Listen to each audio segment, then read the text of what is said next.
Hello' dearest friend, welcome back to learn story. আজিৰ এই ভিডিঅ'টোত আলোচনা কৰা হ'ব most important multiple choice question of republic day 2025 and এই কুৱেশ্যনবোৰ যিকোনো আছাম কম্পিটিটিভ এক্সামৰ বাবে বহুত ইম্পৰ্টেণ্ট হয়।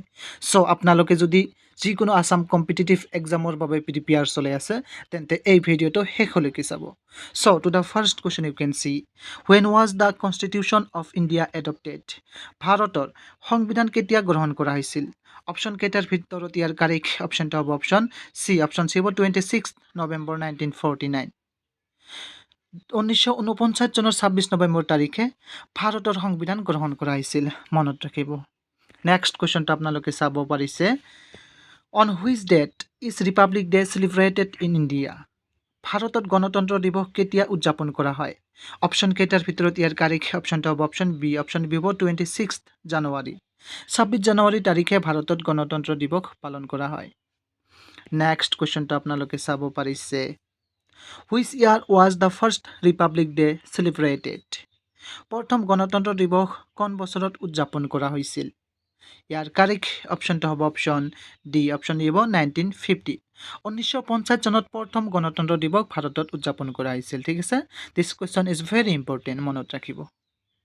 তাৰ পাছৰ কুৱেশ্যনটো আপোনালোকে চাব পাৰিছে, who is known as the father of the Indian constitution?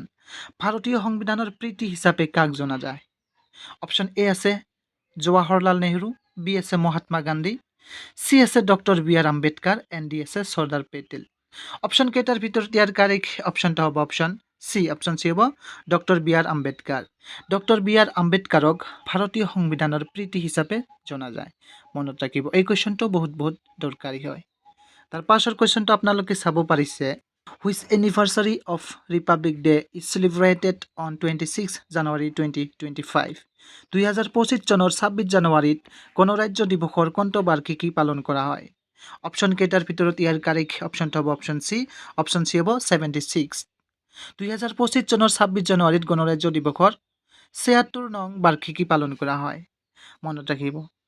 Next কুৱেশ্যনটো আপোনালোকে চাব পাৰিছে, who is the chief guest on Republic day on 26 জানুৱাৰী 2025?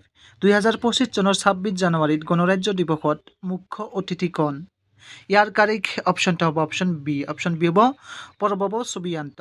2025 চনৰ 26 জানুৱাৰীত গণৰাজ্য দিৱসত মুখ্য অতিথি হৈছে প্ৰণৱ সুবিয়ান্ত, মনত ৰাখিব। This question is also' very important.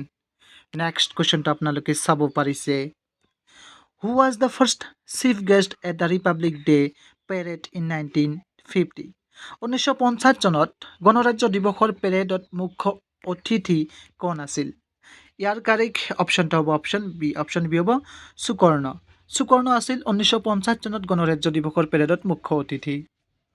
তাৰ পিছৰ কুৱেশ্যনটো আপোনালোকে চাব পাৰিছে, what is the theme for republic day 2025? 2025 চনৰ গণৰাজ্য দিৱসৰ বিষয়বস্তু কি? ইয়াৰ কাৰেক্ট অপশ্যনটো হ'ব অপশ্যন বি। অপশ্যন বি হ'ব স্বৰ্ণিম ভাৰত বিৰসত এণ্ড বিকাশ।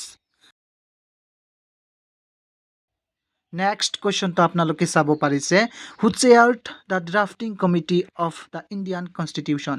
ভাৰতীয় সংবিধানৰ খচৰা প্ৰস্তুত সমিতিৰ অধ্যক্ষ কোন?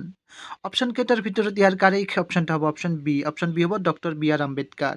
ভাৰতীয় সংবিধানৰ খচৰা প্ৰস্তুত সমিতিৰ অধ্যক্ষ আছিল doctor B R Ambedkar. Next কুৱেশ্যনটো আপোনালোকে চাব পাৰিছে, how many articles were initially there in the Indian constitution? ভাৰতীয় সংবিধানত প্ৰথম অৱস্থাত কিমানটা অনুচ্ছেদ আছিল?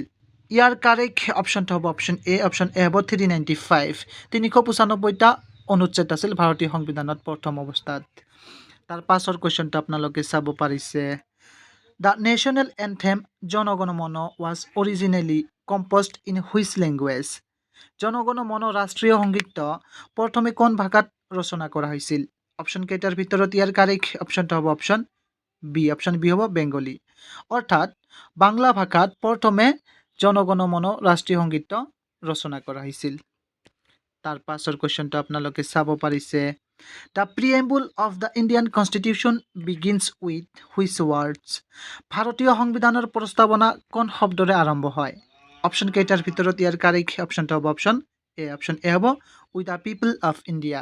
ভাৰতীয় সংবিধানৰ প্ৰস্তাৱনা আৰম্ভ হয় with the people of India শব্দৰে তাৰ পাছৰ কুৱেশ্যনটো আপোনালোকে চাব পাৰিছে who hoist the national flag during republic day celebration in New Delhi নতুন দিল্লীত গণৰাজ্য দিৱস উদযাপনৰ সময়ত কোনে ৰাষ্ট্ৰীয় পতাকা উত্তোলন কৰে ইয়াৰ কাৰেক্ট অপশ্যনটো হ'ব অপশ্যন বি হ'ব দ্য প্ৰেছিডেণ্ট অফ ইণ্ডিয়া ভাৰতৰ ৰাষ্ট্ৰপতিয়ে নতুন দিল্লীত গণৰাজ্য দিৱসৰ দিনা ৰাষ্ট্ৰীয় পতাকা উত্তোলন কৰে ঠিক আছে তাৰ পাছৰ কুৱেশ্যনটো চাব পাৰিছে how many স্পোকছ does the Ashok চক্ৰ হেভ অশোক চক্ৰৰ কিমানটা স্পোক আছে ইয়াৰ কাৰেক্ট অপশ্যনটো হ'ব অপশ্যন চি হ'ব 24 অশোক চক্ৰৰ 24ডাল স্পোক আছে ঠিক আছে তাৰ পাছৰ কুৱেশ্যনটো চাব পাৰিছে who was India's first president ভাৰতৰ প্ৰথম ৰাষ্ট্ৰপতি কোন আছিল অপশ্যন কেইটাৰ ভিতৰত ইয়াৰ কাৰেক্ট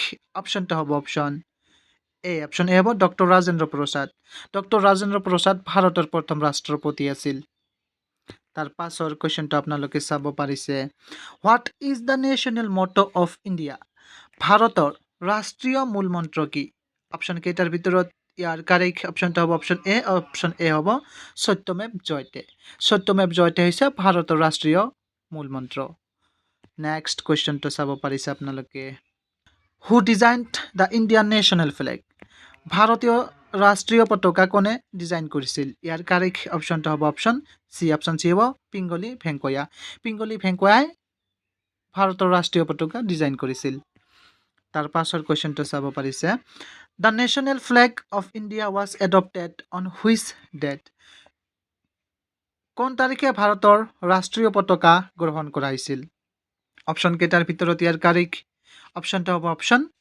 বি হ'ব 22 জুলাই 1947 ভাৰতৰ ৰাষ্ট্ৰীয় পতাকা গ্ৰহণ কৰা হৈছিল 22 জুলাই তাৰিখে 1947 চনৰ তাৰ পাছৰ কুৱেশ্যনটো আপোনালোকে চাব পাৰিছে how much time did it take to make the constitution of India ভাৰতৰ সংবিধান তৈয়াৰ কৰিবলৈ কিমান সময় লাগিছিল অপশ্যন কেইটাৰ ভিতৰত ইয়াৰ কাৰেক্ট অপশ্যনটো হ'ব অপশ্যন ডি হ'ব 2 years 11 months and 18 days ভাৰতৰ সংবিধান তৈয়াৰ কৰিবলৈ মুঠ সময় লাগিছিল 2 বছৰ 11 মাহ আৰু 18 দিন ঠিক আছে তাৰ পিছৰ কুৱেশ্যনটো when was the drafting committee formed খচৰা সমিতি কেতিয়া গঠন কৰা হৈছিল অপশ্যন এ আছে 29 আগষ্ট 1947 বি আছে 26 নৱেম্বৰ 1949 চি আছে 15 আগষ্ট 1947 and ডি আছে 2 অক্টোবৰ 1947 অপশ্যন কেইটাৰ ভিতৰত ইয়াৰ কাৰেক্ট অপশ্যন কোনটো হয় আপোনালোকে কমেন্ট বক্সত কমেন্ট কৰি জনাব ঠিক আছে so thank you for watching this video keep watching keep learning